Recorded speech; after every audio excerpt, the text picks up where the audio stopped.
Good morning, everybody. The 10,085th meeting of the Security Council is called to an order.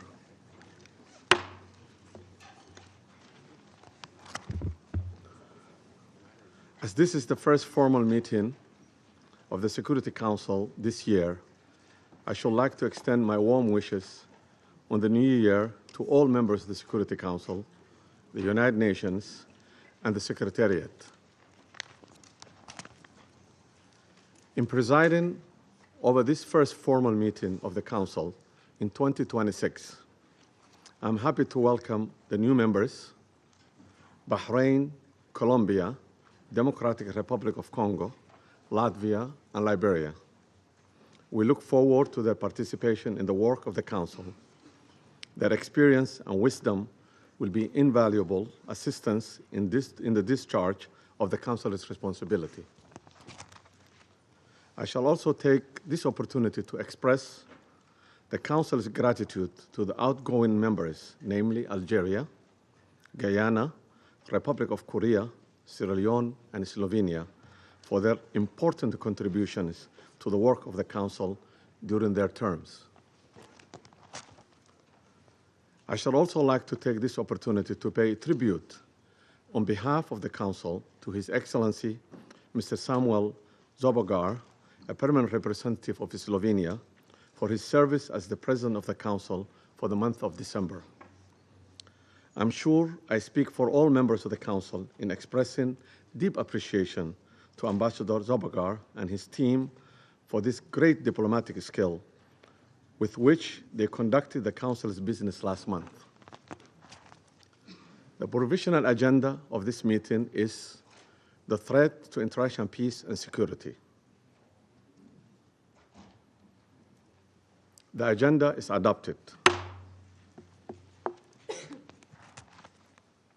In accordance with Rule 37 of the Council's Provisional Rules of Procedure, I invite the representatives of Argentina, Brazil, Chile, Cuba, Eritrea, Islamic Republic of Iran, Mexico, Nicaragua, Paraguay, South Africa, Spain, Trinidad and Tobago, Uganda, and the Bolivarian Republic of Venezuela to participate in this meeting. It's so decided. In accordance with Rule 39 of the Council's Provisional Rules of the Procedure, I invite the following briefers to participate in this meeting. Ms. Rosemary DiCarlo, the Undersecretary General for the Political and Peace-Building Affairs. Mr. Jeffrey Sachs, President of UN Sustainable Development Solutions Network and Director of Center for Sustainable Development at Columbia University, and Ms. Mercedes de Freitas, Founder and Executive Director of Transparencia Venezuela. It's so decided. Security Council will now begin its consideration for item 2 of the agenda. I now give the floor to Ms. Rosemary DiCarlo. Thank you, Mr. President. Today, I'm going to deliver a statement from Secretary General Antonio Guterres, who was not able to be here this morning. Mr. President, members of the Security Council, we meet at a grave time following the 3 January United States military action in the Bolivarian Republic of Venezuela. The broad outlines of the events of Saturday have been widely reported. Early that day, U.S. forces were active across Caracas and in the northern states of Miranda, Aragua, and La Guaira. The extent of casualties resulting from these actions remains undetermined. In a statement on social media on Saturday, President Donald Trump announced the conduct of a, I quote, large-scale strike against Venezuela and its leader, President Nicolas Maduro, end quote. During a press conference on Saturday, President Trump stated, and I quote again, "We are going to run the country until such time that we can do a safe, proper, and judicious transition," end quote. The government of Venezuela has characterized the United States action as a military aggression carried out in civilian and military areas and as a flagrant violation of the Charter, posing a threat to international and regional peace and security. As we speak, President Maduro is being held in New York, accused by U.S. authorities, along with his wife, Celia Flores, of serious criminal offenses. What is less certain is the immediate future of Venezuela. I am deeply concerned about the possible intensification of the instability in the country, the potential impact on the region, and the precedent it may set for how relations between and among states are conducted. Mr. President, the situation in Venezuela has been a matter of regional and international concern for many years now. Attention on the country only grew following the contested presidential elections in July 2024. The panel of electoral experts I appointed at the Venezuelan government's request to accompany the elections highlighted serious issues. We have consistently called for the full transparency and the complete publication of the results of the elections. As reported to the Council on 23 December, the Office of the High Commissioner for Human Rights has cataloged serious violations. On 3 January, Venezuelan interim President Delcy Rodriguez invoked an emergency decree throughout the national territory, extending additional security powers to the government. Mr. President, the latest developments follow a period of heightened tensions beginning in mid-August, as discussed in this Council on 2 previous occasions. I have consistently stressed the imperative of full respect by all for international law, including the Charter of the United Nations, which provides the foundation for the maintenance of international peace and security. I remain deeply concerned that rules of international law have not been respected with regard to the 3 January military action. The Charter enshrines the prohibition of the threat or use of force against the territorial integrity or political independence of any state. The maintenance of international peace and security depends on the continued commitment of all member states to adhere to all the provisions of the Charter. Mr. President, Venezuela has experienced decades of internal instability and social and economic turmoil. Democracy has been undermined. Millions of its people have fled the country. The situation is critical, but it is still possible to prevent a wider and more destructive conflagration. I call on all Venezuelan actors to engage in an inclusive, democratic dialogue in which all sectors of society can determine their future. This entails the full respect of human rights, the rule of law, and the sovereign will of the Venezuelan people. I also urge Venezuela's neighbors and the international community more broadly to act in a spirit of solidarity and in adherence to the principles, laws, and rules erected to promote peaceful coexistence. I welcome and am ready to support all efforts aimed at assisting Venezuelans in finding a peaceful way forward. Mr. President, Excellencies, in situations as confused as complex as the one we now face, it is important to stick to principles. Respect for the UN Charter and all other applicable legal frameworks to safeguard peace and security. Respect for the principles of sovereignty, political independence, and territorial integrity of states. The prohibition of the threat or use of force. The power of the law must prevail. International law contains tools to address issues such as illicit traffic in narcotics, disputes about resources, and human rights concerns. This is the route we need to take. Thank you, Mr. President. I thank Ms. DiCarlo for her briefings. I now give the floor to Mr. Jeffrey Sachs. Mr. President, distinguished members of the Security Council, the issue before the Council today is not the character of the government of Venezuela. The issue is whether any member state, by force, coercion, or economic strangulation, has the right to determine Venezuela's political future or to exercise control over its affairs. This question goes directly to Article 2, Section 4 of the United Nations Charter, which prohibits the threat or use of force against the territorial integrity or political independence of any state. The Council must decide whether that prohibition is to be upheld or abandoned. Abandoning it would carry consequences of the gravest kind. Let me offer some background. Since 1947, the United States foreign policy has repeatedly employed force, covert action, and political manipulation to bring about regime change in other countries. This is a matter of carefully documented historical record.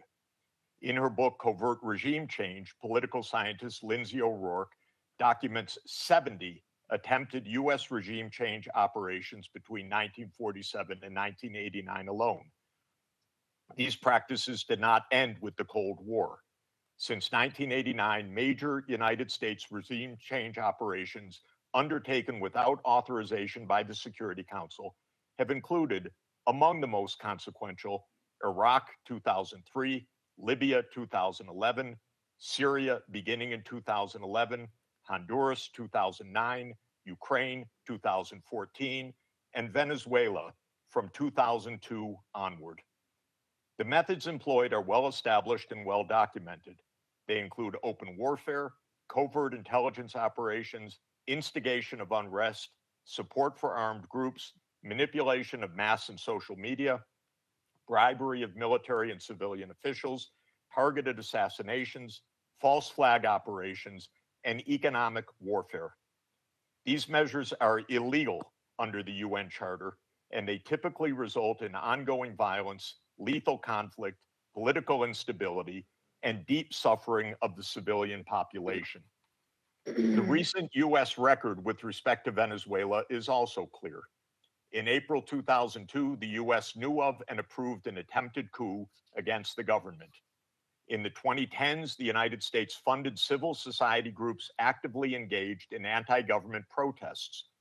When the government cracked down on the protests, the US followed with a series of sanctions. In 2015, President Barack Obama declared Venezuela to be, and I quote, an unusual and extraordinary threat to the national security and foreign policy of the United States. In 2017, at a dinner with Latin American leaders on the margin of the UN General Assembly, President Trump openly discussed the option of the US invading Venezuela to overthrow the government. During 2017 to 2020, the United States imposed sweeping sanctions on the state oil company PDVSA. Oil production fell by 75% from 2016 to 2020, and the real GDP per capita declined by 62%. The UN General Assembly has repeatedly voted overwhelmingly against such unilateral coercive measures. Under international law, only the Security Council has the authority to impose such measures. On the 23rd of January 2019, the United States unilaterally recognized Mr. Juan Guaido as interim president, and a few days later froze approximately $7 billion of Venezuelan sovereign assets held abroad and gave the designated authority over certain of these assets. These actions form part of a continuous US regime change effort spanning more than 2 decades. In the past year, the United States has carried out bombing operations in 7 countries, none of which were authorized by the UN Security Council, and none of which were undertaken in lawful self-defense under the Charter. The targeted countries include Iran, Iraq, Nigeria, Somalia, Syria, Yemen, and now Venezuela. In the past month, President Trump has issued direct threats against 6 UN member states, including Colombia, Denmark, Iran, Mexico, Nigeria, and of course, Venezuela. Members of the Council are not called upon to judge Nicolas Maduro. They are not called upon to assess whether the recent US attack and ongoing naval quarantine results in freedom or in subjugation. Members of the Council are called upon to defend international law and specifically the UN Charter. The realist school of international relations, articulated most brilliantly by John Mearsheimer, accurately describes the condition of international anarchy as the tragedy of great power politics. Realism is therefore a description, not a solution for peace. Its own conclusion is that anarchy leads to tragedy. In the aftermath of World War I, the League of Nations was created to end the tragedy through the application of international law. Yet the world's leading nations failed to defend international law in the 1930s, leading to renewed global war. The United Nations emerged from that catastrophe as humanity's second great effort to place international law above international anarchy. In the words of the Charter, the UN was created, quote, to save succeeding generations from the scourge of war, which twice in our lifetime has brought untold sorrow to mankind. Given that we are in the nuclear age, failure cannot be repeated. Humanity would perish. There would be no third chance. To fulfill its responsibilities under the Charter, the Security Council should immediately affirm the following actions. The United States shall immediately cease and desist from all explicit and implicit threats or use of force against Venezuela. The United States shall terminate its naval quarantine and all related coercive military measures undertaken in the absence of authorization by the UN Security Council. The United States shall immediately withdraw its military forces from within and along the perimeter of Venezuela, including intelligence, naval, air, and other forward deployed assets positioned for coercive purposes. Venezuela shall adhere to the UN Charter and to the human rights protected in the Universal Declaration of Human Rights. The Secretary General, I recommend, should immediately appoint a special envoy mandated to engage relevant Venezuelan and international stakeholders and to report back to the Security Council within 14 days with recommendations consistent with the Charter, and the Security Council should remain urgently seized of this matter. All member states should refrain from unilateral threats, coercive measures, or armed actions undertaken outside the authority of the UN Security Council. In closing, Mr. President and distinguished members of the Council, peace and the survival of humanity depend on whether the United Nations Charter remains a living instrument of international law or is allowed to wither into irrelevance. That is the choice before this Council today. Thank you very much. I thank Mr. Sachs for his briefings. I now give the floor to Ms. Mercedes de Freitas.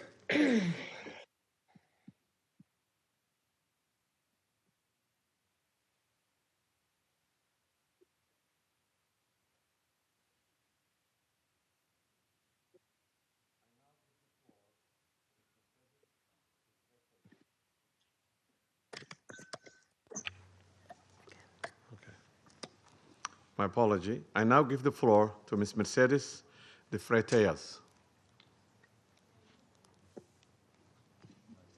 Good morning. I speak in Spanish.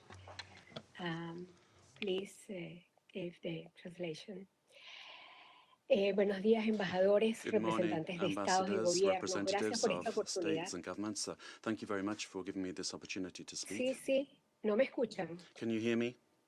Aló, aló, ¿me Can you escuchan? hear me? ¿Me We can escuchan? hear you, Disculpa, yeah. ya estoy aquí. Excuse me. Yes, we can hear you. Good morning. I speak in Spanish. Buenos días, señores embajadores, Good morning, representantes de ambassadors, estados. representatives Gracias por esta of oportunidad heads of de state and presentar los government. resultados Thank de you investigaciones que to desde Transparencia enable me to Venezuela tell you something about Transparency hemos estado Venezuela, desarrollando para the work that we have been doing. Para la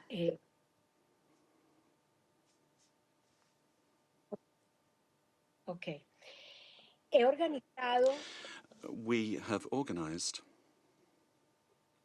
la información que voy a presentar I've en 5 puntos. I've organized some information I'm going to put forward to you in 5 points. Volumen.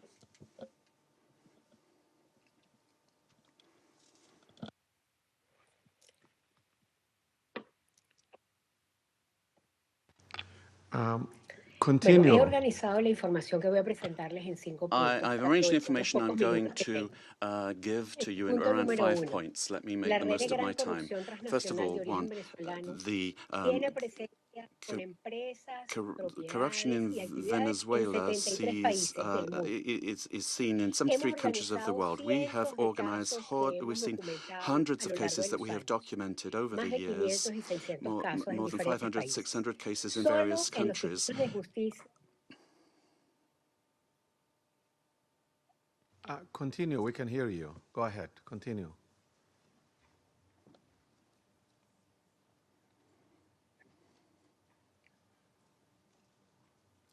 Can you hear us? We can hear you. Can you hear us?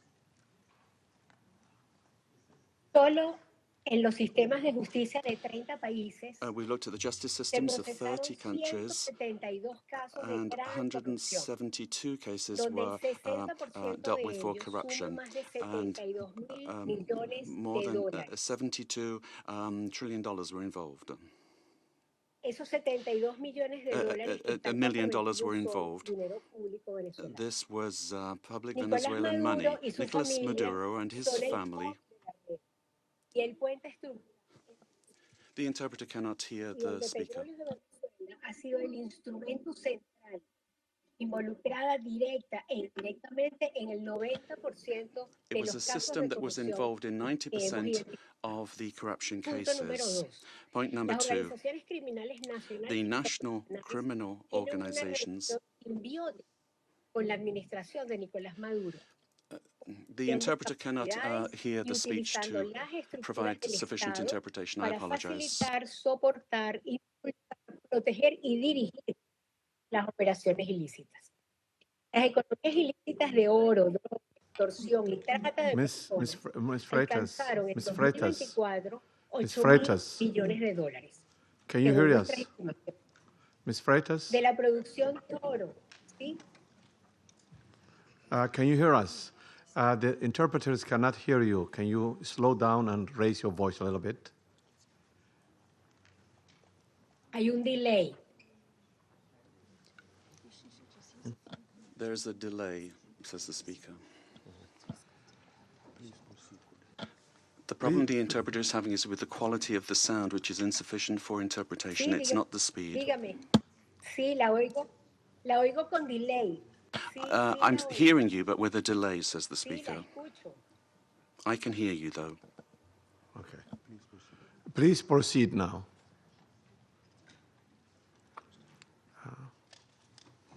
Ok, perfecto. Very well. El punto número 2.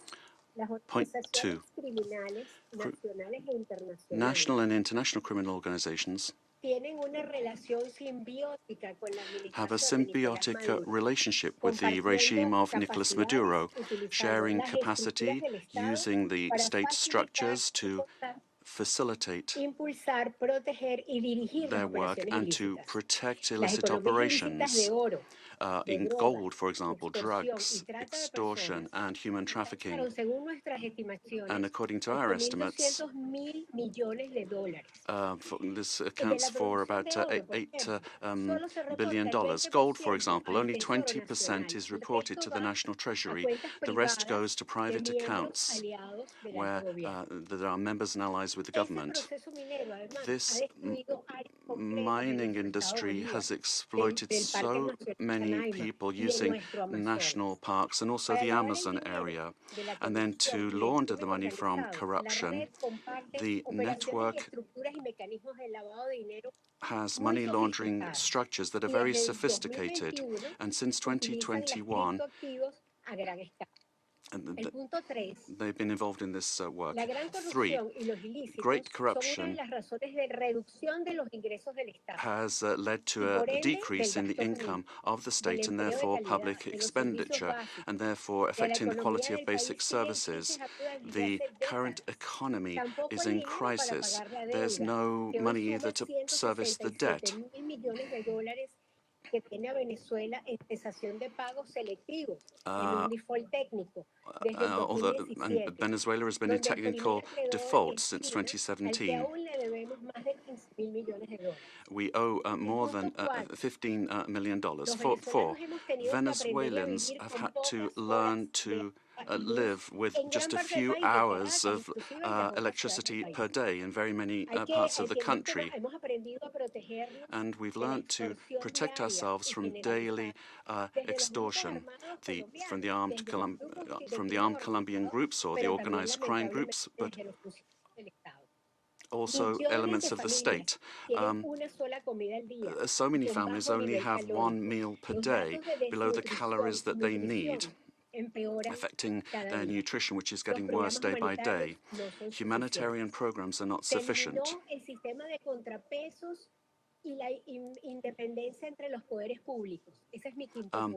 And then five, there's no checks and balances between government departments. The government has captured all institutions, beginning with the justice institutions and also the oil company responsible for the majority of income for the country. In order to maintain control and the impunity of these illicit operations, a repressive system that's getting worse and worse is being applied. And today there are more than 1,000 political prisoners. At the end of the year, 26 people died during torture or because of a lack of medical care. The United Nations has documented many of these cases. We need a transparent state that is accountable, that will guarantee the rule of law and human rights, that will protect public goods for everyone without privilege, a system that's autonomous and independent. We need investment in building capacity that will enable us to have a dignified life. We must respect the will of the Venezuelan people to live in peace and democracy. And finally, a request to you: freedom for all political prisoners in the country. Thank you very much. I thank Ms. Freitas for her briefing. I now give the floor to those council members who wish to make statements. I give the floor to the representative of Colombia. Señor Presidente, Mr. President, Colombia would like to thank Somalia in your quality as President of the Security Council for having quickly responded to our request to convene this emergency meeting, as well as thanking China and Russia for their support for holding of this meeting. And we wish you, Mr. President, una exitosa gestión durante este mes de enero, a successful month delicado managing the work of the Council at a particularly delicate time for international peace and security. I'd also like to thank Under-Secretary General for Political Affairs and Peace Building of the United Nations and the invited briefers. We thank them all for their briefings. This is the first time Colombia is taking the floor in the Security Council as a non-permanent member for the period 2026-2027. Colombia is taking on this responsibility with a deep sense of duty, and we are going to do this from the first day, defending international law and the purposes and principles enshrined in the United Nations Charter. International peace and security, the peaceful settlement of disputes, the prohibition of the use of force, sovereign equality, respect for the territorial integrity and political independence of all states. Colombia condemns categorically the events that occurred in the early morning of the 3rd of January in Venezuela, where we saw multiple explosions and air activity over Caracas and other areas of the country as part of a military attack carried out by the United States, which included bombings of civilian and military infrastructure, creating panic amongst the population. All of this represents clear violations of the sovereignty, political independence, and the territorial integrity of Venezuela. There is no justification whatsoever under any circumstances for the unilateral use of force to commit an act of aggression. Such actions constitute a serious violation of international law and the United Nations Charter, including the prohibition on the use or the threat of the use of force, the principle of the respect for sovereignty and the full authority of states over their territory, including their natural resources, the territorial integrity of states, and the principles of collective defense, particularly when they directly endanger the population and civilian assets. Defending these principles is not an option. Indeed, it's a common obligation that we have in order to preserve international peace and security. We need to remember that the provisions of the Charter allow for the use of force only under exceptional circumstances, in legitimate defense in the face of an armed attack, or when there is an express authorization by this Council in accordance with Chapter 7. And even in those cases, this does not amount to assuming political control of another state.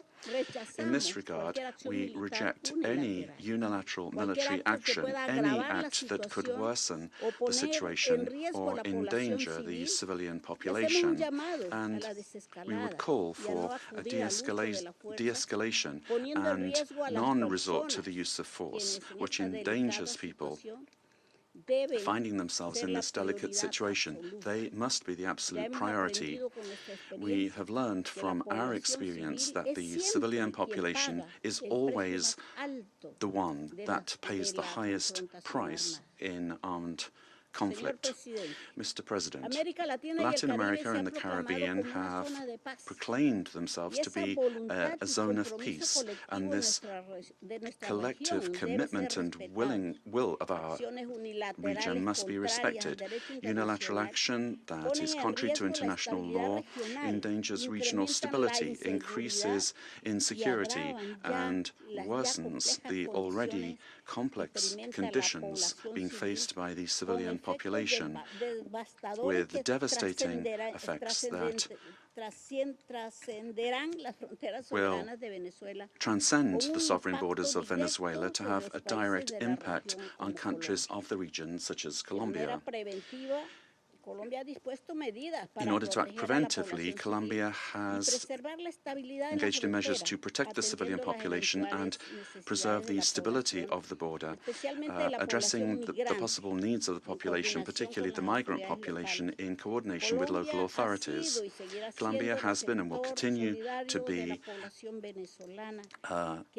show solidarity in receiving the Venezuelan people who, given the uncertainty created by these attacks, this may lead to a massive outflow of migration, which will require significant efforts in terms of resources and capacities to provide the necessary support and assistance to those areas affected by taking in the migrants.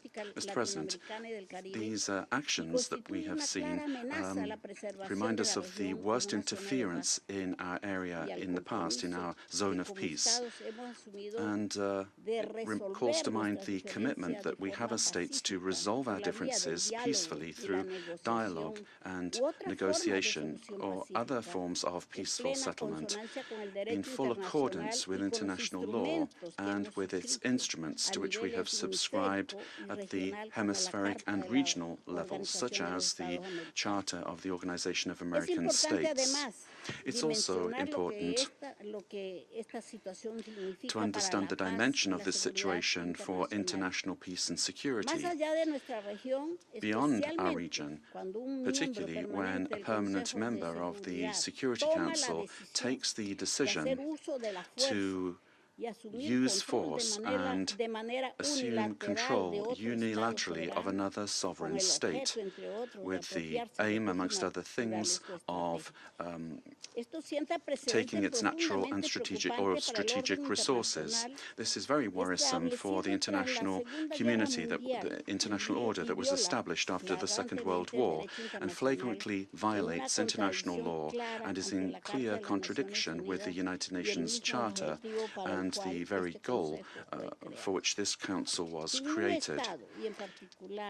If a country, and particularly a country that is a permanent member of this council, disregards international law that we designed in San Francisco, what then is the role of this council, and where are the foundations for international peace and security? We are accepting that the law and the interests of the strongest prevail over multilateralism and over agreements that we have forged with dialogue and diplomacy in this very chamber. Democracy cannot be promoted or defended through violence or coercion, and it cannot be superseded either by economic interests. Democracy can only be built and sustained through respect for the will of peoples, the reaffirmation of the rule of law, through political dialogue and peaceful and inclusive processes. Venezuela deserves to live in peace, in democracy, prosperity, and dignity, with a government that is defined in sovereignty by no one else than the Venezuelan people and their institutions. This is why Colombia has reiterated its call to open up paths for democracy in Venezuela through specific popular decisions being taken.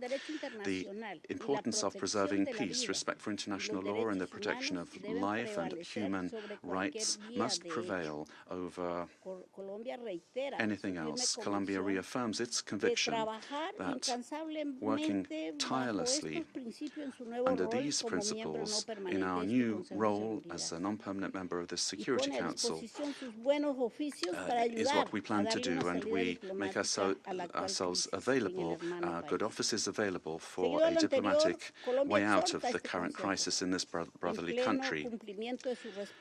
We will meet our responsibility, primary responsibility, to maintain international peace and security. And given the seriousness of the events, we will continue to pay attention to this issue.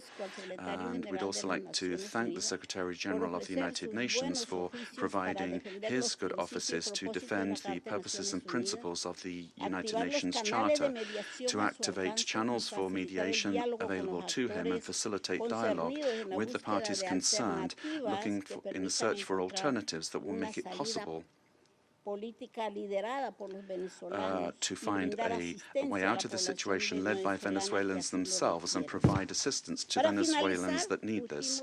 In conclusion, we'd urge the parties to exercise maximum caution and restraint, to de-escalate tensions and to follow dialogue and diplomatic channels, and develop mechanisms to avoid continued flagrant violations of international law. This will require the help of the United Nations and of regional organizations. Thank you very much, Mr. President. I thank the representative of Colombia for her statement, and now give the floor to the representative of Russian Federation. Mr. President, first and foremost, we wish to congratulate you on your accession to the presidency of the Security Council. And second, we wish to welcome the newly elected members of the Security Council. The beginning of this new year shocked all of those throughout the world who cherished the hope that respect for international law and non-intervention in domestic affairs of other states, as well as reliance reliance upon diplomacy and seeking of compromise became key principles in the work of the new U.S. administration. The assault against the leader of Venezuela, compounded by the deaths of dozens of Venezuelan and Cuban citizens, in the eyes of many, has become a harbinger of a turn back to the era of lawlessness and U.S. domination by force, chaos, and lawlessness, which continues to afflict dozens of states in various regions of the world. There is no and can be no justification for the crimes cynically perpetrated by the United States in Caracas. We firmly condemn the U.S. act of armed aggression against Venezuela in breach of all international legal norms. In connection with the confirmed reports about the presence of the abducted president of Venezuela, Nicolas Maduro, and his spouse in the United States, today, as we are aware, they are in New York, we call upon, corrects the Speaker, the U.S. leadership to immediately release the legitimately elected president of an independent state and his spouse. Any problems existing or conflict between the United States and Venezuela need to be resolved through dialogue. And this is precisely what is enshrined in the UN Charter. The purposes and the principles of which a number of states in recent years have begun to apply selectively, depending upon the political landscape. Today, we are reaping the consequences of their recklessness and selectivity in matters related to respect for the norms of international law, which were linked to the so-called rules-based world order. Here is your rules-based world order in all of its glory, which is horrifying even the staunchest Atlanticists. Mr. President, we extend our firm solidarity with the people of Venezuela in the face of the external aggression. We firmly support and completely support the policy of the Bolivarian government, which is geared towards protection of their national interests and the sovereignty of the country. Washington's aggressive acts have already been condemned by many states and multilateral associations, including the Non-Aligned Movement, the African Union, as well as a group of friends in defense of the Charter of the United Nations. We hope that the international banditry will immediately be met with objective and comprehensive assessment at the international legal level with United Nations, universal mechanisms, and other multilateral formats being brought to bear. This process must not be impacted by the recognition or non-recognition by any given states or groups of states of the legitimacy of Nicolas Maduro. For this reason, unintelligible murmurings and attempts to avoid principled assessments by those who, in other circumstances, froth at the mouth and demand that others respect the UN Charter, today seem particularly hypocritical and unseemly. We hope you will recognize this, and we hope that you will abandon double standards and that you will not attempt to justify such an egregious act of aggression due to a fear of angering the American global gendarme, which is attempting to once again rear its head. We are particularly appalled by the unparalleled cynicism with which Washington did not even attempt to conceal the true aims of its criminal operation, namely the establishment of unbridled control over Venezuela's natural resources and the assertion of their hegemonical ambitions in Latin America. In this way, Washington is generating fresh momentum for neocolonialism and for imperialism, which were repeatedly, decisively condemned and repudiated by the peoples of this region and by the global South as a whole. Distinguished colleagues, under these circumstances, it is exceedingly important for the entire international community to unite and to definitively reject the methods and tools of U.S. military foreign policy, which have been demonstrated in the case of Venezuela. This is the only way it is possible to compel Washington to revisit and to abandon their dangerous misconceptions. As we stated during previous meetings on Venezuela, the bell now tolls across the region, ringing for every country of the Western Hemisphere. The bell is ringing for all UN member states and for the future of the organization itself. Failing to hear this call today is tantamount to projecting cowardice and the lack of principle, essentially blessing ongoing encroachments of international law and rejecting civilized international conduct as a whole. We cannot allow the United States to proclaim itself as some kind of a supreme judge which alone bears the right to invade any country, to label culprits, to hand down and to enforce punishments, irrespective of notions of international law, sovereignty, and non-intervention. Is this the world we sought to attain as we marked the 80th anniversary of the adoption of the Charter of the United Nations, when we all signed on to the relevant Security Council presidential statement? Is this the aim of United Nations reform, which we all advocate? Or has the United Nations and Security Council thereof, do they no longer exist? And is there need now to seek from Washington a patent rule, so to speak? And is the self-determination of every person's and their right to determine their future worthless? These are the questions that we all must address today. And if this response is sincere, if it is principled, then perhaps the U.S. leadership, too, which openly is asserting intention to run another country for the benefit of the United States, they will perhaps glance at their own constitution, their constitution of the United States, which begins with the words, "We the people of the United States," and will begin, in fact, to recognize the sovereignty of other states rather than deposing inconvenient regimes. Thank you. I thank the representative of Russian Federation and now give the floor to the representative of China. President. 中方支持安理会就美国对委内瑞拉发动军事打击召开紧急会议。感谢迪卡洛副秘书长宣读古特雷斯秘书长的通报。我认真听取了通报人的发言，欢迎委内瑞拉常驻代表和其他国家代表出席会议。1月3日，美国悍然对委内瑞拉发动大规模军事打击，强行控制委内瑞拉总统 forcibly seized Venezuelan President Nicolas Maduro and his wife and took them out of the country. It claimed that it will run Venezuela and even didn't rule out launching a second round of military operations on an even larger scale. China is deeply shocked by and strongly condemns the unilateral, illegal, and bullying acts of the U.S.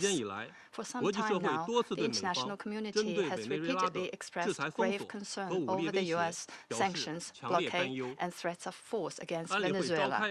The Council convened 2 emergency meetings, during which Secretary General Guterres, many Council members, and countries in the region and beyond unanimously called for abiding by the UN Charter and the international law, maintaining calm and restraint, resolving disputes peacefully, de-escalating tensions, and safeguarding regional stability. However, as a permanent member of the Council, the U.S. has disregarded the grave concerns of the international community, wantonly trampled upon Venezuela's sovereignty, security, and legitimate rights and interests, and seriously violated the principles of sovereign equality, non-interference in internal affairs, peaceful settlement of international disputes, and the prohibition of the use of force in international relations. These principles constitute the fundamental tenets of the UN Charter and form the cornerstone of maintaining international peace and security. The U.S. has placed its own power above multilateralism and military action above diplomatic efforts, posing a grave threat to peace and security in Latin America and the Caribbean, and indeed internationally. China firmly opposes this, and the international community has also expressed widespread grave concern and strong condemnation. We urge the U.S. to heed the overwhelming voice of the international community, abide by international law and the purposes and principles of the UN Charter, cease infringing upon the sovereignty and security of other countries, stop toppling the government of Venezuela, and return to the path of political solutions through dialogue and negotiations. We call on the U.S. to ensure the personal safety of President Maduro and his wife and to release them at once. We support the Council in fulfilling its primary responsibility to maintain international peace and security, and we support all efforts by the UN Secretary-General, regional countries, and organizations that contribute to promoting dialogue and de-escalating the situation. President, the lessons of history are a stark warning. Military means are not the solution to problems, and the indiscriminate use of force will only lead to greater crisis. The U.S. bypassed the Council to launch military operations against Iraq, blatantly attacked Iran's nuclear facilities, and imposed economic sanctions, military strikes, and even armed occupations on multiple countries in Latin America and the Caribbean. These actions have caused persistent conflict, instability, and immense suffering for the ordinary people. Did these actions bring peace and stability? Did they bring development and prosperity? The international community sees this clearly. Venezuela is an independent sovereign state with every right to defend its sovereignty and national dignity. Countries in Latin America and the Caribbean are important forces in maintaining world peace and stability and promoting global development and prosperity, and they have every right to independently choose their development paths and partners. No country can act as the world's police, nor can any state presume to be the international judge. China firmly supports the government and people of Venezuela in safeguarding their sovereignty, security, and legitimate rights and interests. We firmly support the regional countries in upholding the status of Latin America and the Caribbean as a zone of peace. We demand that the United States change its course, cease its bullying and coercive practices, and develop relations and cooperation with regional countries on the basis of mutual respect, equality, and non-interference in international affairs. China stands ready to work with the regional countries and the international community to strengthen solidarity and cooperation, uphold fairness and justice, and jointly safeguard peace and stability in Latin America and the Caribbean. I thank you, President. I thank the representative of China for the statement and now give the floor to the representative of Liberia. Thank you, Mr. President. I have the honor to deliver this statement on behalf of the A3 members, namely the Democratic Republic of Congo, Somalia, and my own country, Liberia. We thank the Presidency for promptly convening this important meeting. We congratulate Somalia on assuming the presidency of the Security Council this month and warmly welcome all new members. The A3 appreciates USG DiCarlo's comprehensive briefing and listened carefully to the remarks offered by civil society representatives. We also welcome the representative of Venezuela and the representatives of the region to this meeting. Mr. President, the A3 aligns itself with the recent communiqué of the African Union on the situation in the Bolivarian Republic of Venezuela and continues to monitor developments there with deep concerns. In particular, we note reports regarding the detention of President Nicolas Maduro and his wife and incidents involving Venezuelan institutions. Such developments present serious challenges not only to Venezuela's internal stability, but also underscore the imperative to safeguard the broader peace and security of the region. The A3 remains steadfast in its commitment to the fundamental principles of international law, including the full respect for the sovereignty and territorial integrity of states as enshrined in the Charter of the United Nations in the interest of regional stability and international peace. We believe these are essential foundations for international cooperation and peaceful coexistence. Our position underscores the importance of dialogue, the peaceful settlement of disputes, and respect for constitutional and institutional frameworks.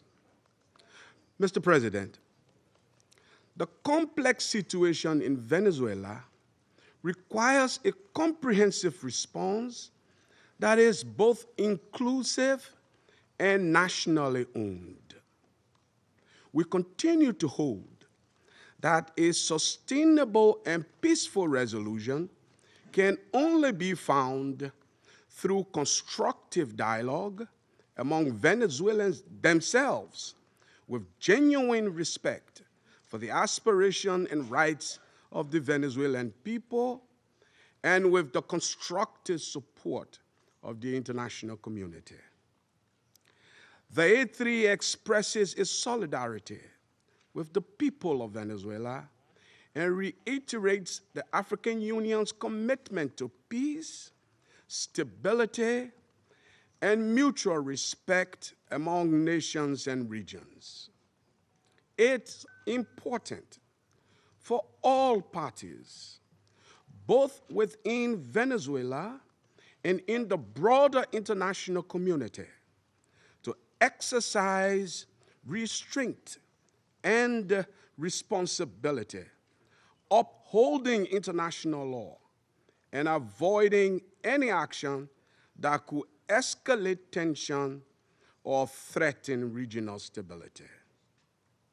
The A3 stands ready to support all efforts within this Council and in cooperation with regional partners to facilitate a peaceful, inclusive, and lasting resolution to the situation in Venezuela.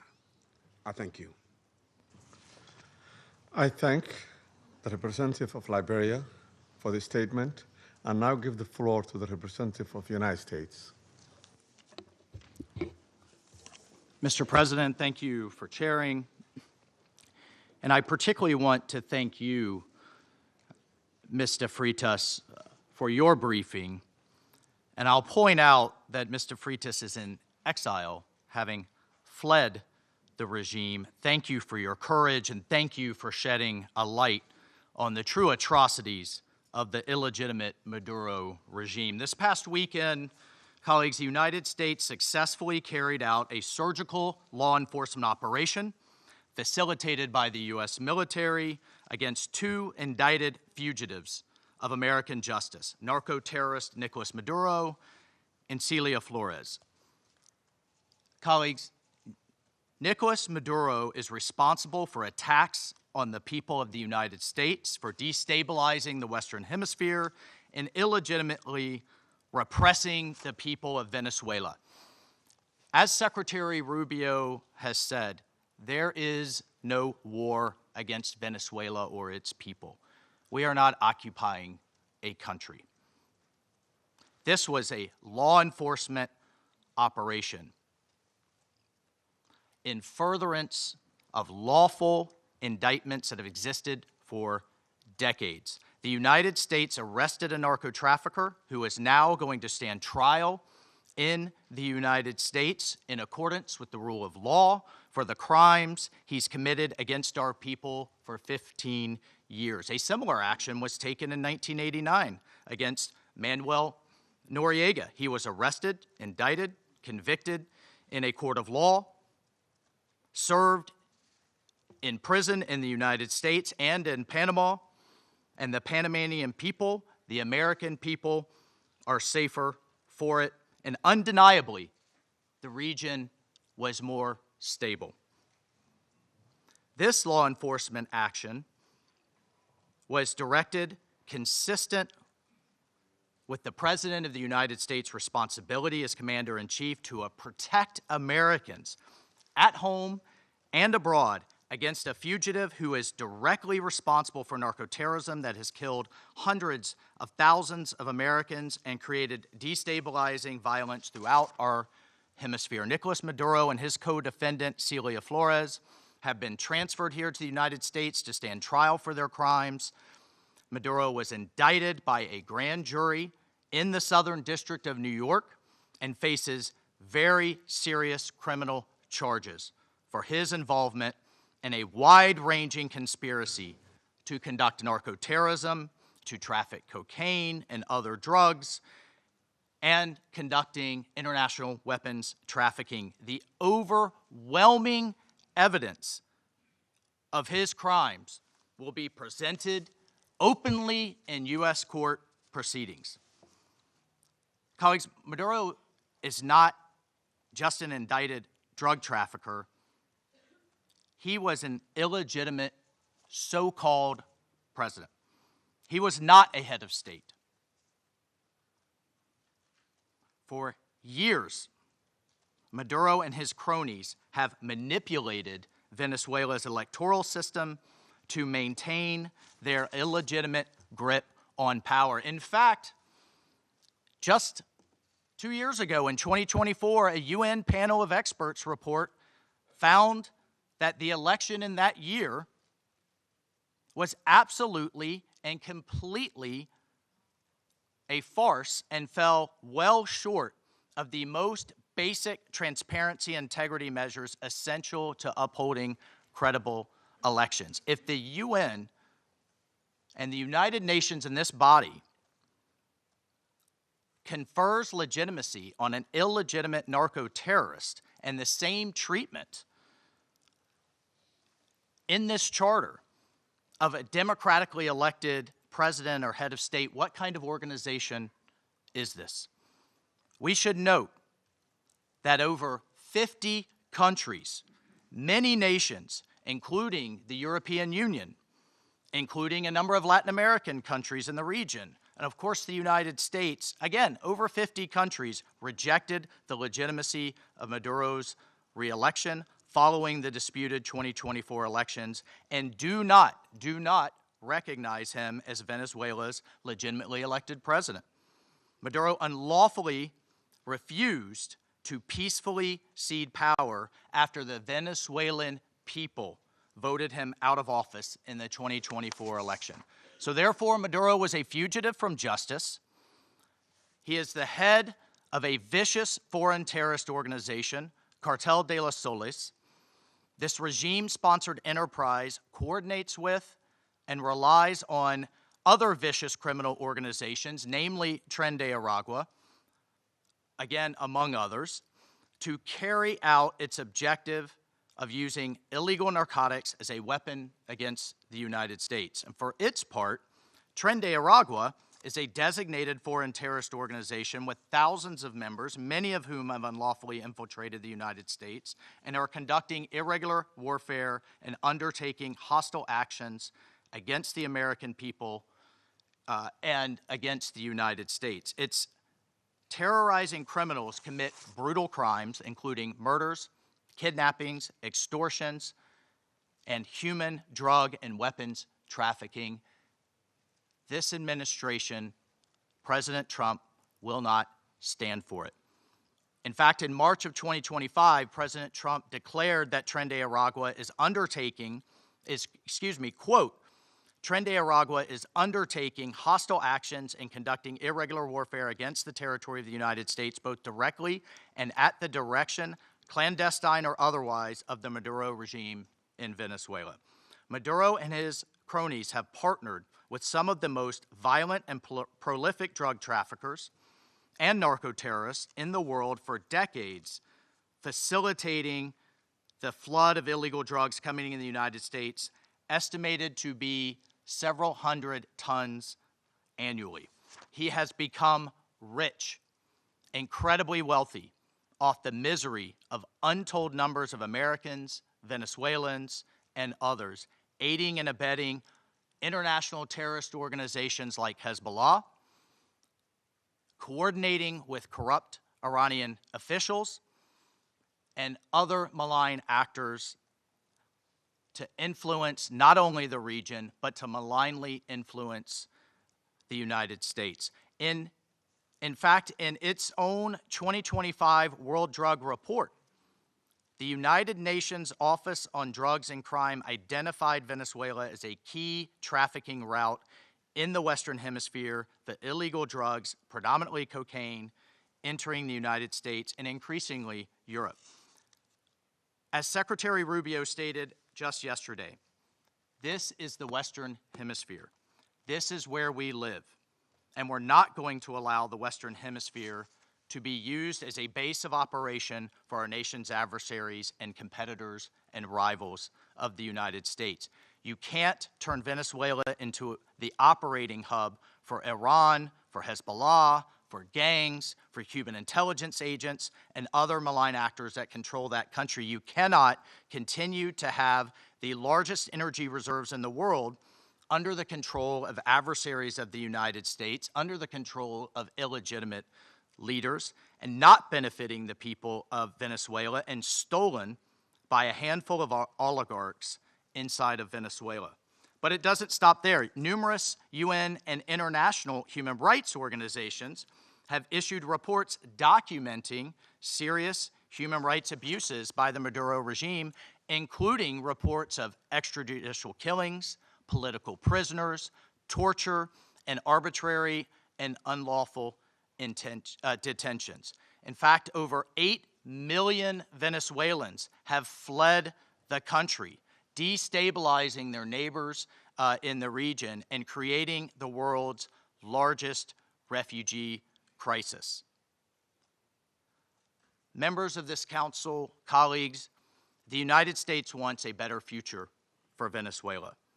We believe a better future for the people of Venezuela and for the people of the region and the world is stabilizing the region and making the neighborhood that we live in a much better and safer place. And this is why millions of Venezuelans that have fled this brutal regime are celebrating and cheering around the world as this body pontificates, including those celebrating are including in my home state of Florida, where hundreds of thousands of Venezuelans have fled this regime's brutality. I want to reiterate, President Trump gave diplomacy a chance. He offered Maduro multiple off-ramps. He tried to de-escalate. Maduro refused to take them. President Trump made it clear that the narco-terrorism must stop, and yet it continued. The United States will not waver in our actions to protect Americans from the scourge of narco-terrorism and seeks peace, liberty, and justice for the great people of Venezuela. I thank you, Mr. President. I thank the representative of the United States and now give the floor to the representative of Panama. Gracias, señor presidente. Thank you, Mr. President. Extendemos la más cordial bienvenida I'd like to extend a warm welcome to the representatives of Bahrain, Colombia, Liberia, Latvia, and the Democratic Republic of Congo, and who have joined the Security Council as elected members and who are joining us today in the chamber. And we congratulate Somalia on assuming the presidency of the Security Council. this month. I'd like to thank the Secretary General for Political Affairs, Rosemary DiCarlo, for her detailed report representing Secretary General Antonio Guterres. She's briefed us on the situation under discussion today. We're also very grateful for the very valuable presentations by Mr. Jeffrey Sachs and Ms. Mercedes de Freitas. In this context, the Republic of Panama would like to refer to the situation that has taken place in the territory of the Bolivarian Republic of Venezuela, which is of concern due to its possible impact on peace and regional stability. However, in the light of the unfortunate reality of the facts that we've seen, we now need to turn our attention constructively towards the future of Venezuela. However, it's important to point out that in terms of a constant principle of our foreign policy, Panama would like to reiterate our unfailing commitment to multilateralism, to the sovereignty of states, and to the unrestricted respect for international law, especially the principles enshrined in the United Nations Charter, including non-intervention, respect for territorial integrity, and the prohibition of the use of force. This is mentioned in Article 2 of the United Nations Charter.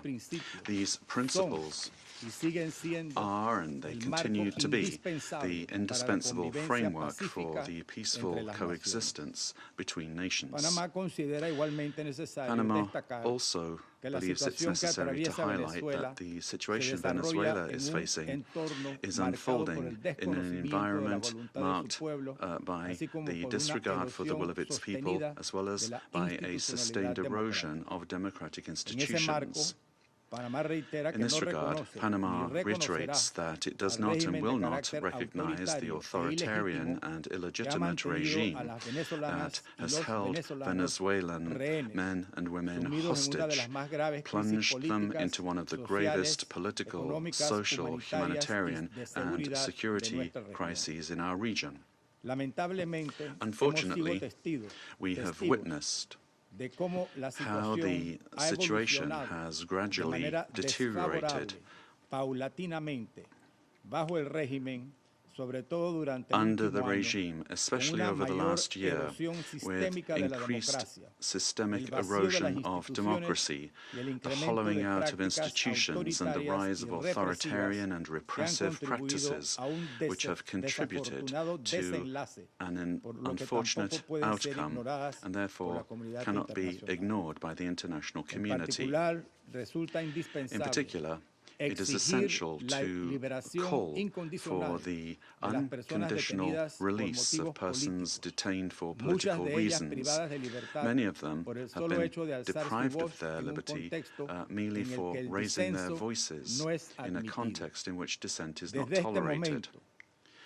From this moment on, we must demand that all political prisoners that the regime continues to hold hostage, Venezuelans and foreigners alike, be released without delay. Their physical well-being and safety must be guaranteed. Likewise,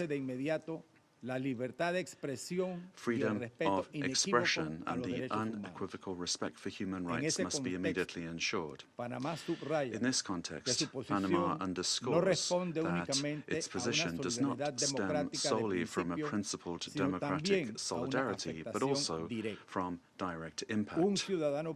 A Panamanian citizen, Mr. Olmedo Núñez, remains arbitrarily detained in Venezuela without formal charges, without due process, without full access to a defense, and without effective consular guarantees. Added to this is the human impact of a multidimensional crisis that has forced around 9 million Venezuelans, men and women, to leave their homes, compelled to live in displacement and vulnerability as a consequence of the institutional and social collapse generated by the regime. A crisis that has had significant regional repercussions, reflected both in the irregular migration flows from south to north of a significant number of Venezuelan nationals, as well as reverse migration movements, including also a lot of Venezuelans, the effects of which are felt particularly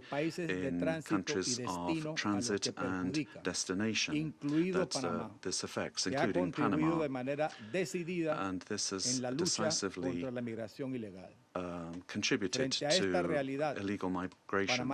In the face of this reality, Panama issues a clear and firm call for Venezuela's short-term future to be fully democratic. Power emanates from the people, and as stated by His Excellency, the President of the Republic of Panama, José Raúl Molino, the people, the true sovereign, have already spoken at the polls, granting an indisputable victory with 70% of the votes on July 28, 2024, to the opposition candidate, Mr. Edmundo González Urrutia, as well as to Maria Corina Machado, who was prevented by the regime from running despite having won the primary with 93% of the votes on October 22, 2023. Additionally, the popularity of both has increased in recent months, including among police and military sectors. The elected government has the teams and work programs ready to be implemented immediately, guaranteeing an orderly transition that provides the rule of law, respect for human rights, and confidence. In line with this commitment, Panama proudly safeguards the electoral records that reliably certify said victory as testimony to the inalienable right of the Venezuelan people to determine their own political destiny. Recognizing any authority other than that of the elected president would amount to legitimizing electoral fraud, normalizing authoritarianism, and undermining the universal principle of free elections as the source of legitimacy. Likewise, any attempt to establish a permanent government headed by figures from the repressive apparatus, such as Delcy Rodriguez, would constitute continuity of the system and not a genuine transition. Any political solution must be peaceful, it must be democratic, and led by the Venezuelans, with the responsible assistance of the international community, including the United Nations and regional mechanisms such as the Organization of American States. Panama does not wish and would like to avoid a scenario in which Venezuela's reality simply evolves into a change from one crisis to another, one crisis replacing another.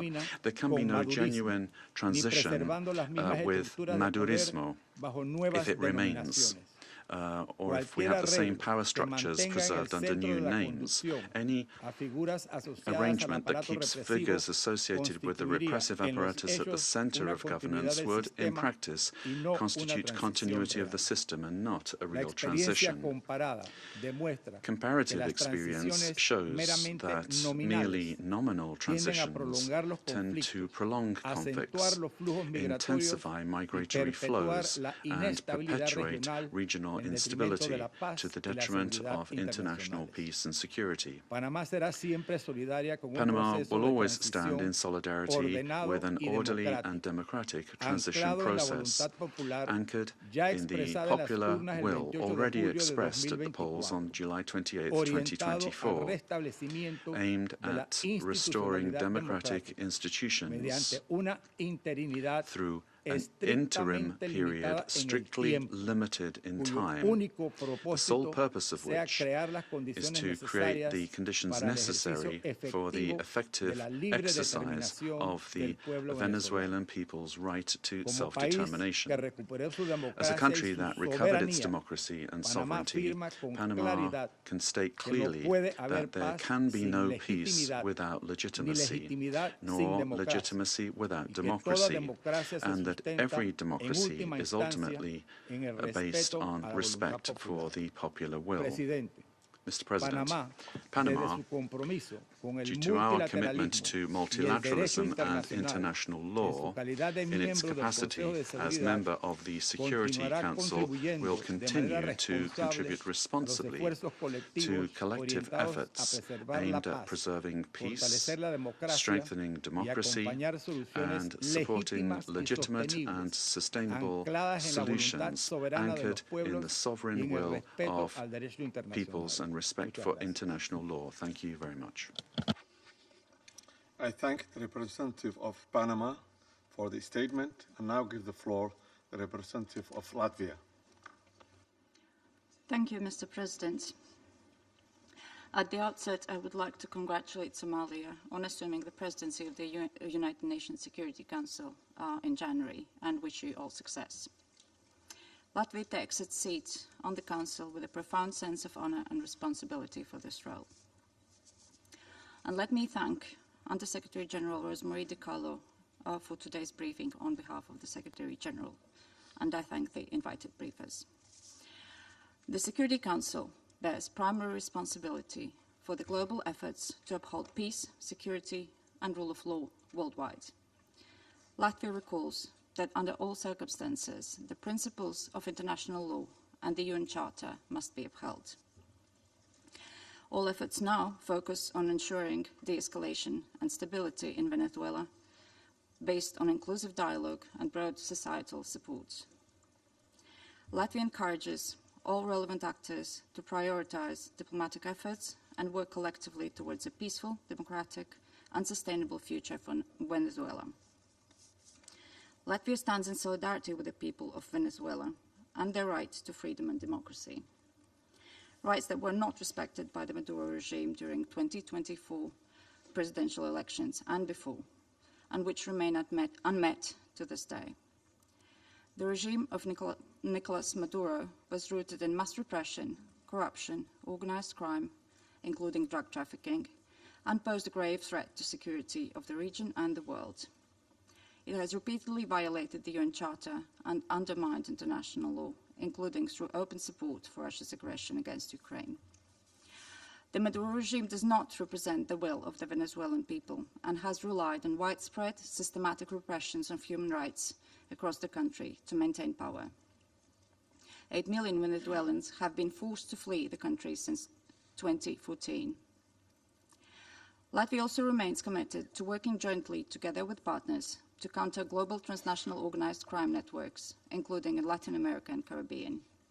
Such criminal activities place the lives of countless people at grave risk, particularly women and children.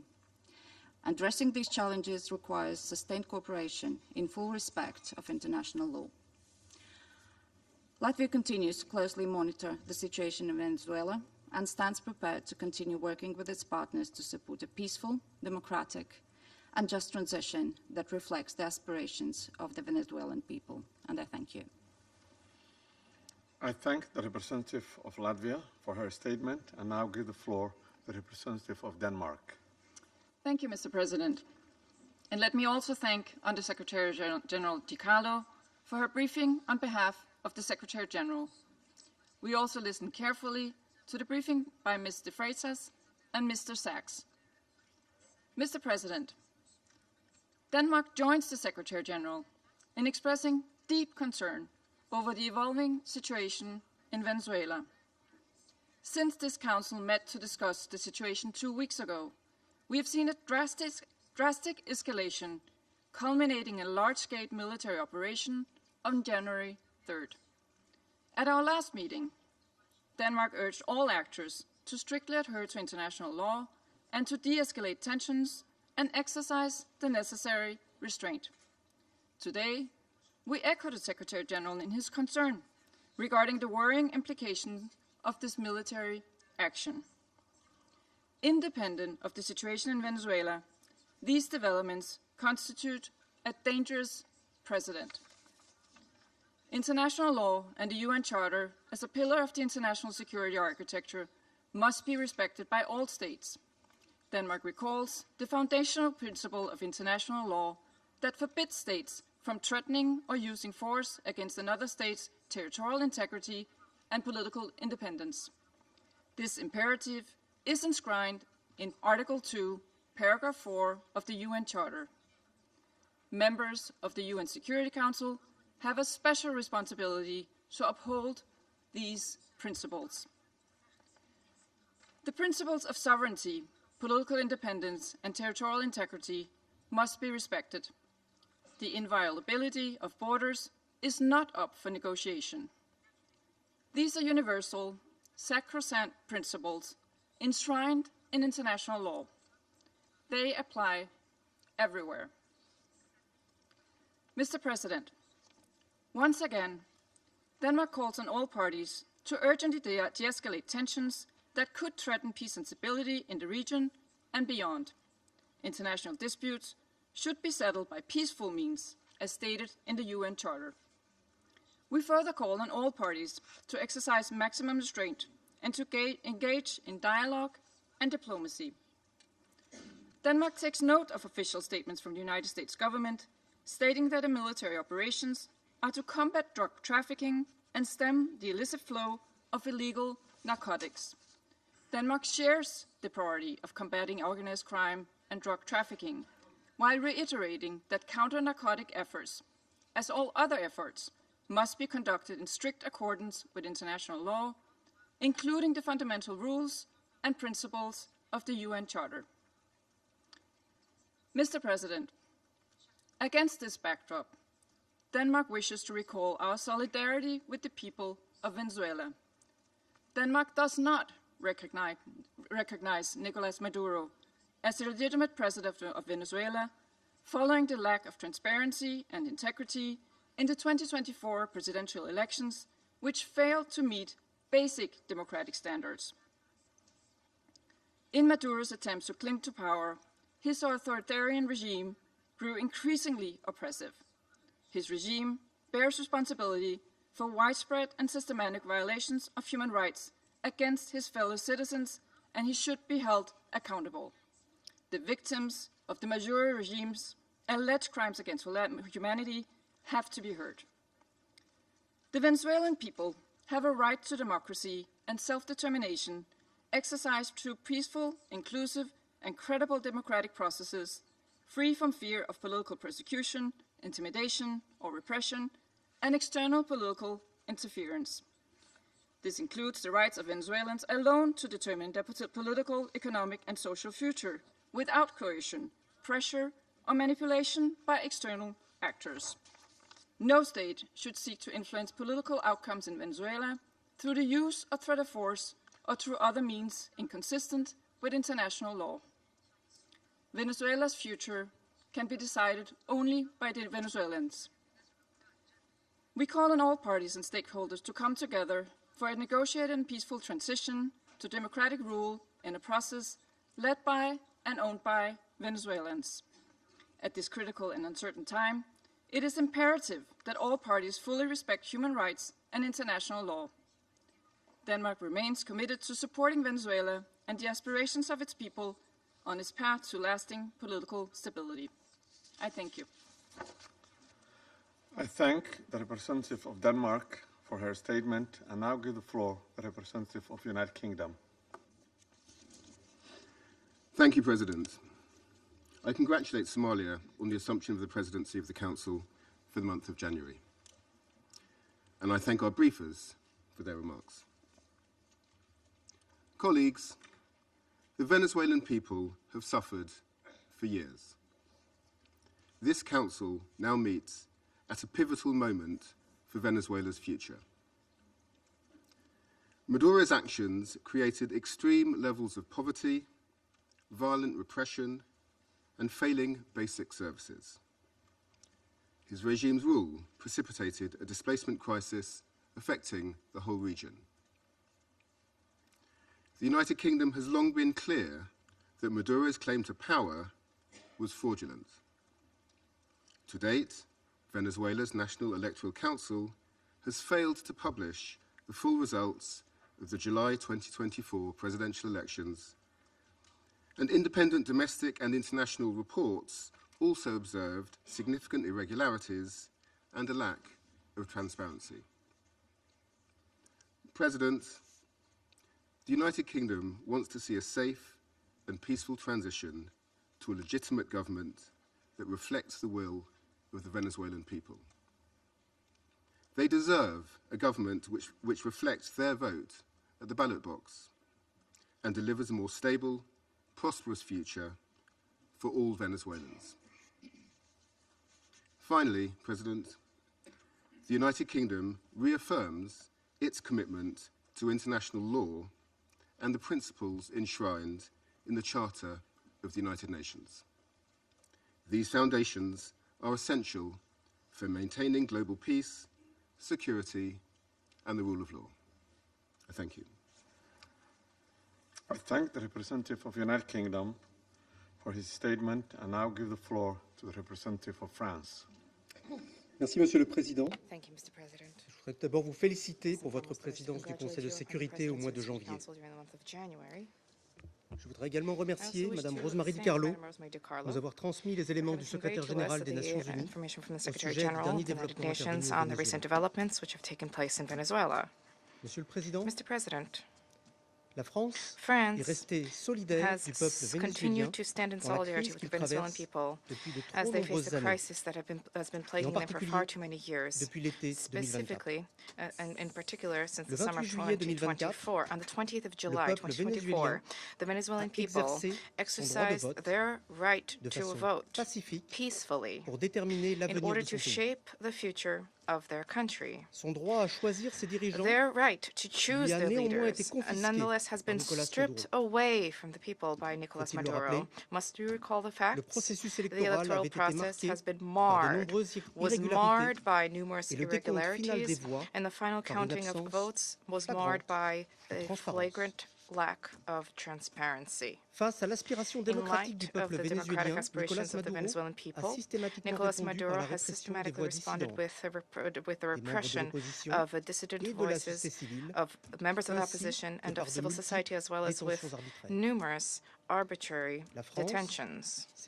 France has always expressed itself with clarity about the fact that these practices are unacceptable and that respect for human rights must be upheld. Mr. President, the military operation which has led to the capture of Nicolas Maduro runs counter to the principle of peaceful dispute resolution and runs counter to the principle of non-use of force. The proliferation of violations of the Charter of the United Nations and the violations of international law by states vested with responsibility as permanent members of the Security Council chips away at the very foundation of the international order, contravening the principles of the Charter, including the principle of respect for independence and territorial integrity of states, undermines the foundation of the United Nations and weakens international peace and security. France remains faithful and committed to respect for the Charter of the United Nations and of the principle of peaceful dispute resolution. We have an obligation to uphold these principles at all times and in all places. Respect for these principles is indispensable. Mr. President, France wishes to reiterate our commitment to respect for the will of the Venezuelan people. The transition which is currently being opened up for Venezuela needs to be peaceful and democratic and carried out in a manner which respects the choice of the Venezuelan people, a sovereign people. This transition must be led by and for the Venezuelans. La France se tient prête avec les États de la région et ses partenaires de l'Union européenne à soutenir le dialogue en vue de la restauration de la libre expression démocratique au Venezuela free, et à democratic appuyer la expression in stabilité Venezuela. régionale. We stand ready to support regional stability. aussi This le rôle also de ce needs to Conseil. be the role of the Security Council. Thank you.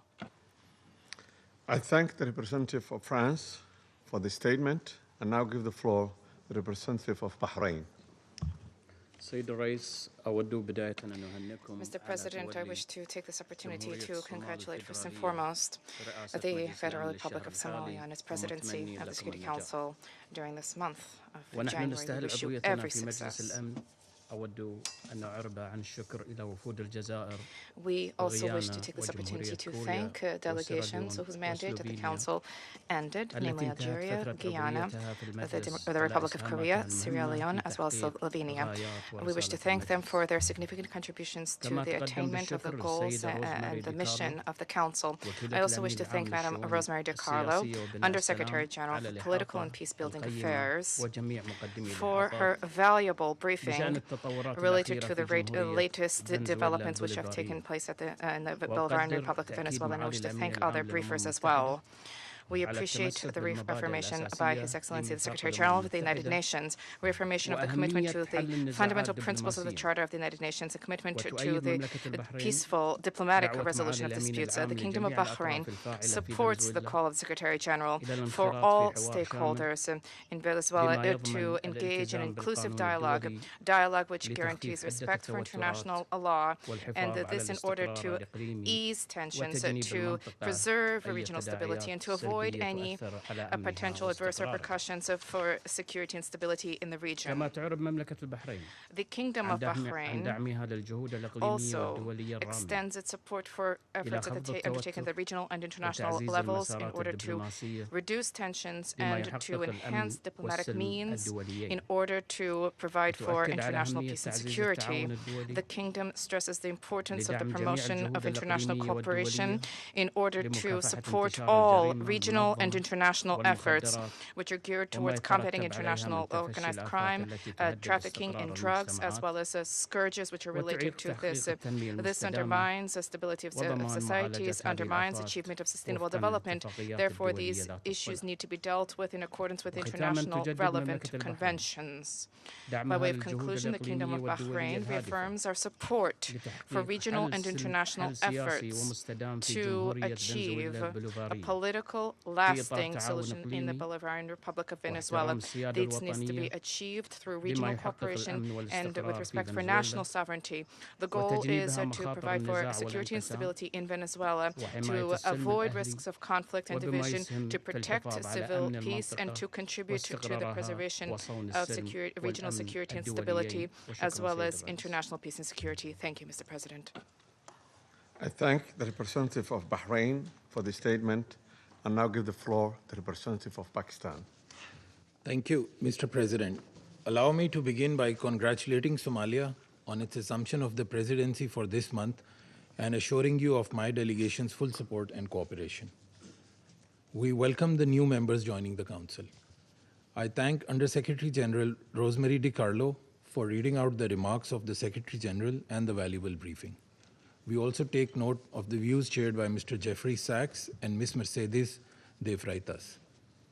I welcome the participation of the permanent representative of Venezuela alongside the representatives of other countries from the region and beyond in the meeting.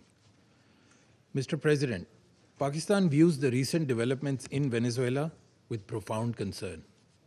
In a world already beset by multiple crises, escalating tensions and instability in the Caribbean do not augur well for regional and international peace and security. The UN Charter enjoins us to refrain from the threat or use of force against the territorial integrity or political independence of any state. The UN Charter also binds member states to sovereign equality, non-interference in the internal affairs of others, and settlement of international disputes by peaceful means. Unilateral military action contravenes these sacrosanct principles and the doctrine of sovereign immunity. Such actions set dangerous precedents that risk eroding the foundations of the global legal framework.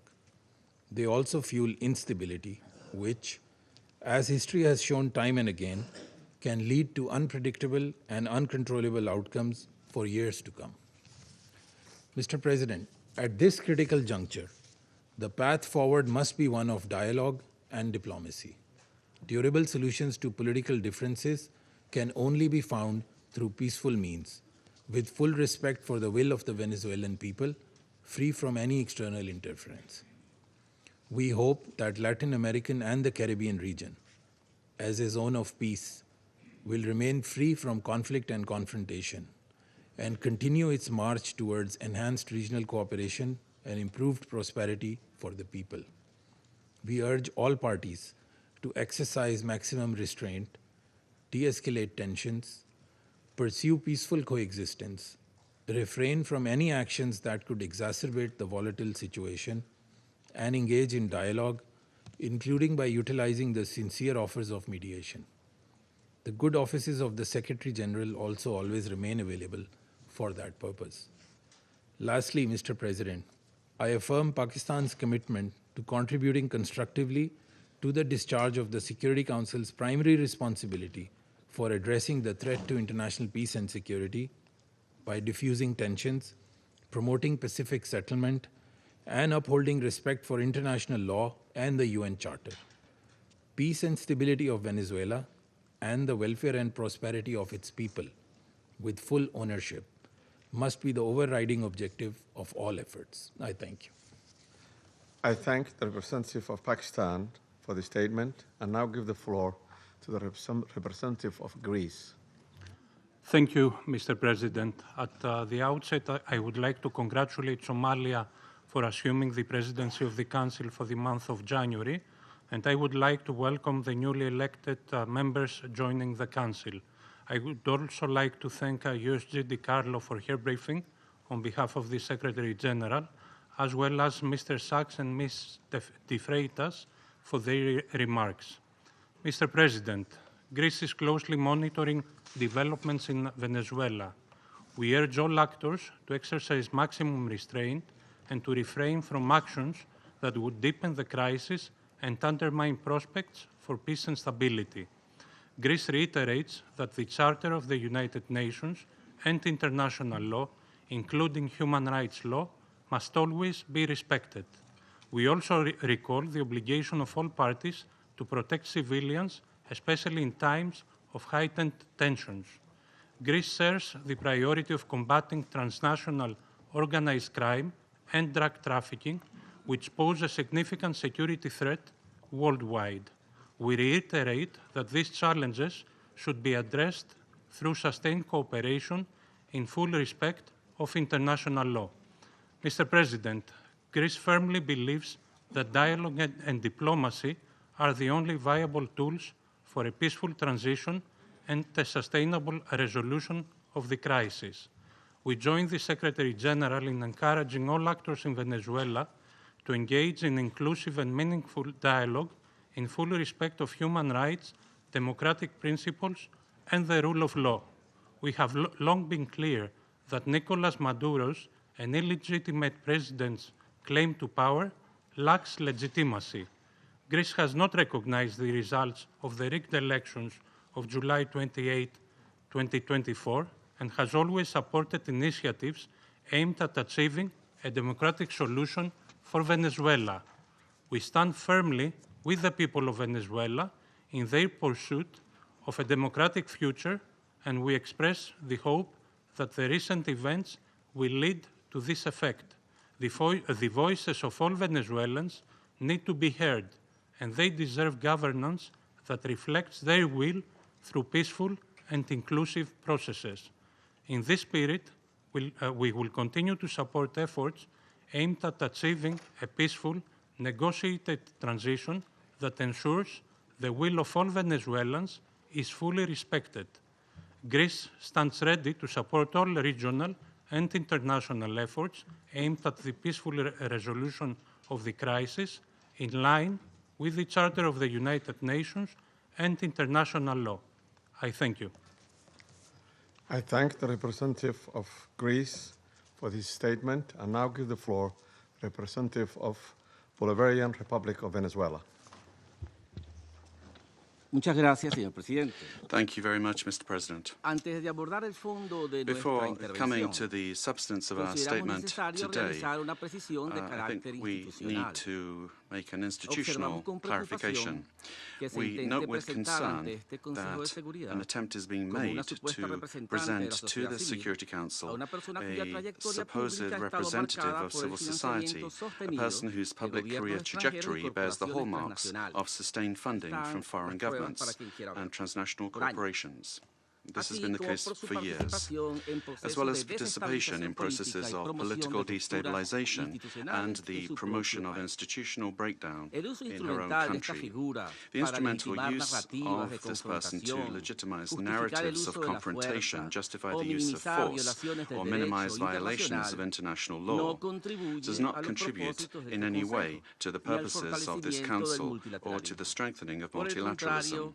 On the contrary, it erodes the credibility of the debates and distorts the Security Council's mandate entrusted with the maintenance of international peace and security. Mr. President, on January 3rd, 2026 is a date of profound historical significance, not only for Venezuela, but for the international system as a whole.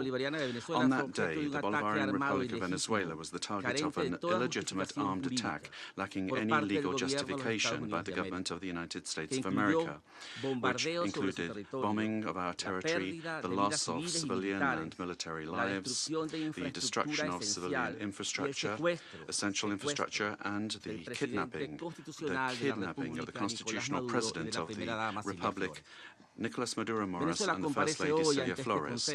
Venezuela comes before this Council today with a deep conviction that international peace can only be sustained if international law is respected without exception, without double standards, and without selective interpretations. The events of January 3rd constitute a flagrant violation of the UN Charter, perpetrated by the U.S. government, in particular, the violation of the principle of sovereign equality of states, of the absolute prohibition of the use or threat of use of force against the territorial integrity or political independence of any state, as enshrined in Article 2, Paragraph 4.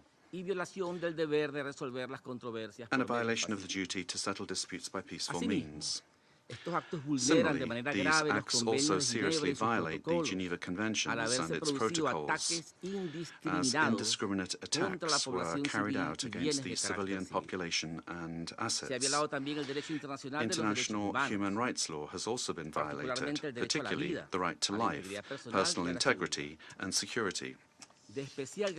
Of particular seriousness is the kidnapping of the President of the Republic by the government of the United States of America, which constitutes a direct violation of an essential norm of the international legal order, namely the personal immunity of heads of state in office. This immunity is not an individual privilege. It is an institutional guarantee that protects the sovereignty of states and the stability of the international system. Its disregard not only affects Venezuela, but also sets an extremely dangerous precedent for all states represented in this chamber, regardless of their size, power, or alliances. Mr. President, General Assembly Resolution 3314 clearly defines as an act of aggression the bombing of the territory of one state by the armed forces of another state, as well as the invasion or occupation, even without formal annexation. The events we are denouncing here unequivocally fit this definition. In 2004, the International Court of Justice affirmed that occupation exists when a state exercises effective control, even without formal annexation or the continuous presence of troops. Security Council Resolution 242, for its part, emphasizes that the acquisition of territory by force is inadmissible. while General Assembly Resolution 2625 establishes that the territory of a state shall not be subject to military occupation as a result of the use of force in contravention of the UN Charter. Allowing such acts to go without an effective answer would amount to normalizing the replacement of law by might, while eroding the very foundations of the collective security system. Today, it is not only Venezuela's sovereignty that is at stake, the credibility of international law, the authority of this organization, and the validity of the principle that no state can set itself up as a judge, party, and executor of the world order are also at stake. Mr. President, we cannot ignore a central element of this U.S. aggression. Venezuela is the victim of these attacks because of its natural resources. Our country's oil, energy, strategic resources, and geopolitical position have historically been factors of greed and external pressure. When force is used to control resources, impose governments, or redesign states, we are faced with a logic that harks back to the worst practices of colonialism and neocolonialism. Accepting such a logic would mean to open the door to a deeply unstable world in which countries with greater military capacities can decide by force the political and economic destinies of other states. This scenario not only threatens Venezuela, it threatens international peace and security as a whole. If the kidnapping of a head of state, the bombing of a sovereign country, and the open threat of further armed action are tolerated or downplayed, the message sent to the world is a devastating one, namely that the law is optional and that force is the true arbiter of international relations. Venezuela firmly believes in diplomacy, dialogue, and peaceful coexistence among nations. That has always been our historical position, and it remains so today, even in the face of an aggression of this magnitude. It is precisely that commitment to peace, the one that was violated on the 3rd of January. Therefore, Venezuela urges the Security Council to fully assume its responsibility and to act in accordance with the mandate conferred upon it by the Charter of the United Nations. In that regard, we request A, that the government of the United States of America be demanded to fully respect the immunities of President Nicolas Maduro and First Lady Celia Flores, as well as their immediate release and safe return to Venezuela. 2, that the use of force against the Bolivarian Republic of Venezuela be clearly and unequivocally condemned. Thirdly, that the principle of non-acquisition of territory or resources by force be reaffirmed. And 4, that measures aimed at de-escalation, the protection of the civilian population, and the restoration of international law be adopted.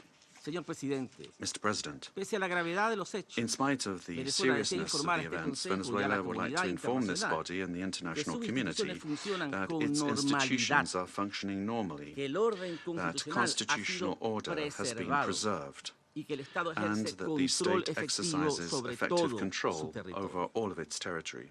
In accordance with our Constitution, Executive Vice President Delcy Rodriguez is being sworn in as acting President of the Republic, thereby guaranteeing institutional continuity, stability, and internal peace. We wish to convey a message of serenity, confidence, and hope to the Venezuelan people. Venezuela is a nation that believes in peace, work, and dignity. Our commitment is to diplomacy and law, and the law is firm and unwavering.